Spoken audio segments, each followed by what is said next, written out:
Après la visite des résidences-services Les Essentiels à Pont-Aven et à Loctudy, et lors d'un précédent magazine, nous visitons cette fois des foyers logements. C'est une autre possibilité d'hébergement intermédiaire entre le domicile et l'entrée en EHPAD. Nous nous sommes rendus à la résidence Poulard-Bachette et à la résidence Saint-Marc, deux établissements municipaux brestois, et également à la résidence Carlawena au relais Kerhuon, l'un des établissements du CIVU de l'Elorn. Cette résidence a la particularité de proposer à la fois foyer logement et l'EHPAD. Donc sur le foyer logement, nous accueillons 43 résidents et sur l'EHPAD 58. Les personnes qui habitent au foyer logement sont des gens qui sont beaucoup plus autonomes qu'en EHPAD. L'accompagnement sur l'EHPAD est beaucoup plus médicalisé. Le foyer logement, donc les gens vivent comme dans un appartement en ville. Je ne veux pas ennuyer mes enfants, je me dis que là je suis quand même tranquille, je ne leur donne pas de soucis. On est une grande famille et je voulais de la place pour recevoir tous mes enfants, mes petits-enfants, mes arrière-petits-enfants, qui viennent très souvent me voir. Existe-t-il des conditions dans lesquelles les dossiers peuvent être malheureusement refusés ? Tout à fait. Le logement foyer s'adresse à des personnes autonomes. Alors l'autonomie est calculée à partir d'une grille remplie par le médecin traitant qui s'appelle la grille Agir et qui permet de déterminer le niveau d'autonomie.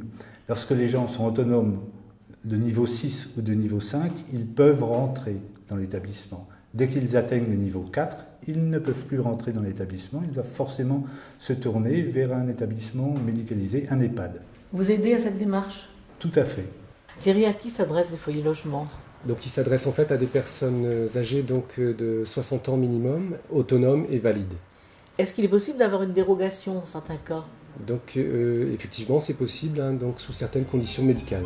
Donc pas de problème pour l'accueil en foyer logement des personnes à mobilité réduite, d'autant plus qu'un service soignant et un veilleur de nuit assurent une permanence 24 heures sur 24. Si on a besoin en quoi que ce soit, je sonne et ils sont là tout de suite, et puis ils agissent tout de suite.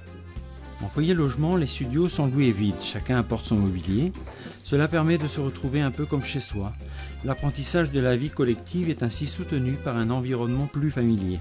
Et pour le défraiement en fait de cette charge qui est le logement, est-ce qu'elle peut bénéficier de certains avantages ? Oui, donc elle peut prétendre à l'allocation logement et éventuellement à l'aide sociale sous condition. Est-ce qu'en cas de dépendance, vous avez conscience qu'une autre solution serait peut-être la meilleure plutôt que le foyer logement ? Ah ben là, je serais peut-être dans l'obligation à ce moment-là de ne plus pouvoir rester ici parce que vu que c'est un foyer logement, il n'y a tout de même pas toutes les commodités que l'on a dans une EHPAD. Tout est pris en charge dans une EHPAD. Ici, ce n'est pas. En attendant, on est bien. Madame Préjean, comment faites-vous quand vous voulez recevoir de la famille ou des amis ? Je les invite ici, puis comme c'est un petit appartement qui n'est pas mal du tout, je pense, je leur fais visiter. Et en même temps, je les invite au repas en bas, mais alors c'est comme ça. En foyer logement, le déjeuner est souvent obligatoire, l'absence devant être signalée à l'accueil. En revanche, le dîner au restaurant reste facultatif.